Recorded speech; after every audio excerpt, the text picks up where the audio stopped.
my friends. I feel like it's been a while since I've done a video of me talking or doing a tutorial or anything like that.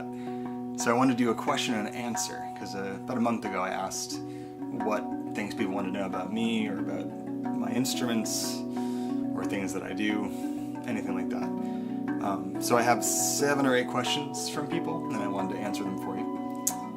First is from my friend Doran Mitchell, and he was asking about what software I recommend for editing. I grew up recording my guitar work on Adobe Audition, which I think is a great program. If you can get your hands on a copy that's actually a CD and not a cloud version of it, I recommend doing that. I'm not a huge fan of cloud-based softwares, but that's a great option if you have the extra money for it. If you don't want to spend money, you could try Audacity, and Audacity is pretty well known in the musical community, but it's a good program for basic editing, and you can add other effects to it, and there's lots of adaptability depending on what you're doing. But if you have a Zoom, you can use the Zoom as an audio interface and record directly into Audacity, and you can have multiple tracks going at once. So it's a pretty useful program, pretty easy to use. For videos, I use Sony Vegas 14 Platinum, and I recommend that program.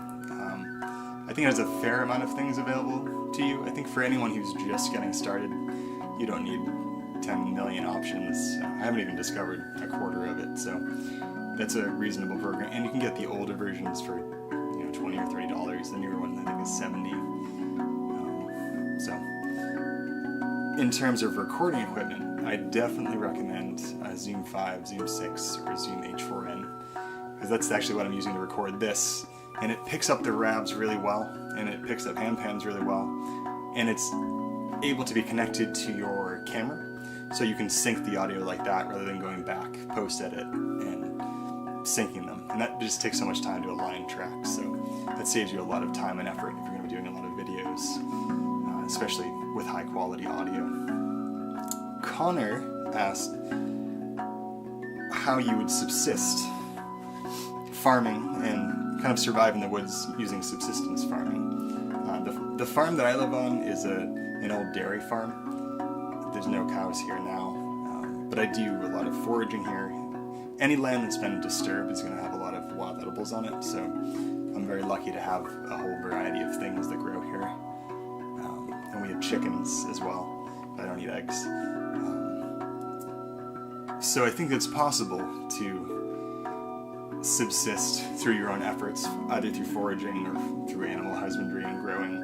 It depends on your climate. It depends on if you have the funds to actually purchase lands. I don't own the land that I live on, so I think if you had a community of people or a group of people that could be individuals but still work towards that collective goal of living without having to buy too much from the outside world, I think it would be doable. But it would have to be more than just you, I think, in this time in the world. At least in the US, that might not be true in other countries.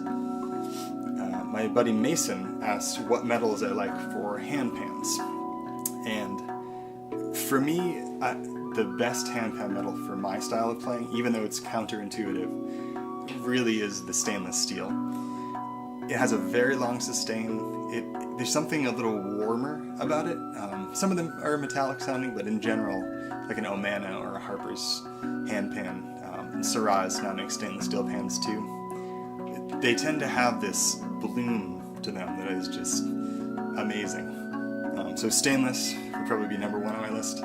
Nitrided is standard for most pans now, and that gives them a woody ceramic sort of sound. It mellows out the steel pan sort of tonality. Raw steel also sounds great, has a longer sustain than nitrided.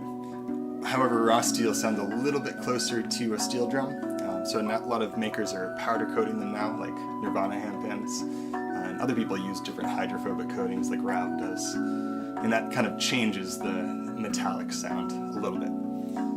But hand pans are beautiful in their own way.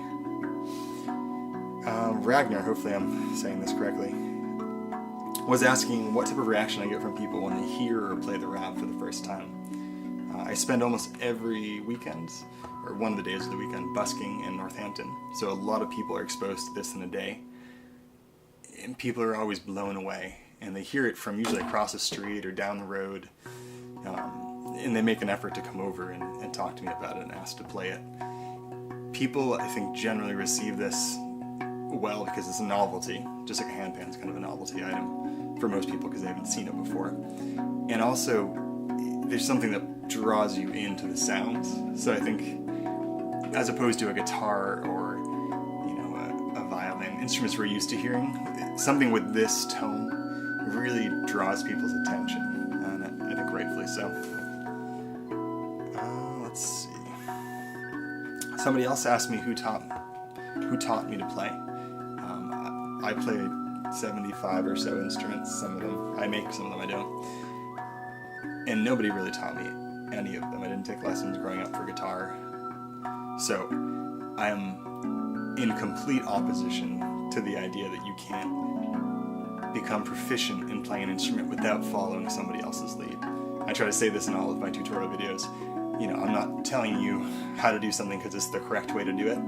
There isn't a correct way to do anything. Whatever way you do it, in whatever way is effective for you in achieving your goal, that's the right way to do it. As long as you're not breaking whatever instrument you're playing, ignore the people who tell you you're playing the wrong way or are naysayers. There's a lot of people who have a very strict viewpoint about what's correct to play for a handpan or for a rav.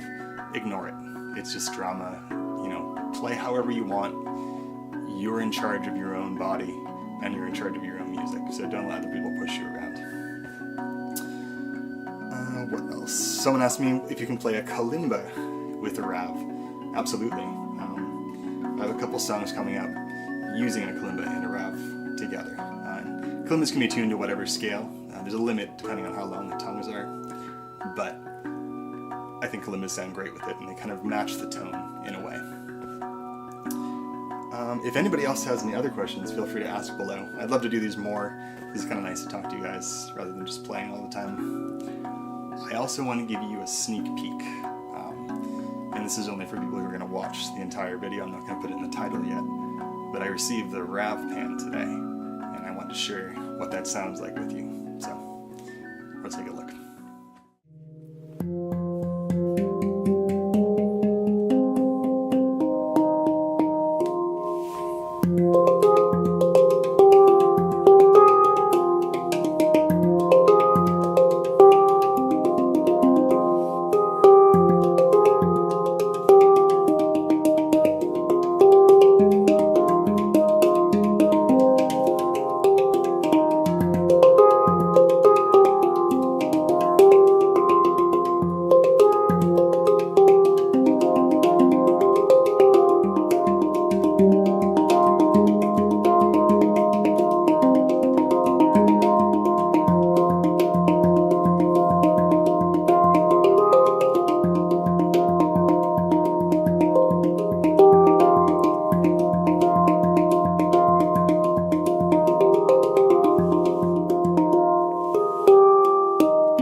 Alright my friends, I hope you enjoyed that, and be sure to look out for a bunch of new stuff coming up. I'm going to start redoing some of the tutorials, as well as 3 or 4 RAV reviews, because I'm a little bit behind on my page, just because I've spent a lot of time doing stuff for RAV. So stay well, and I'll talk to you guys very soon.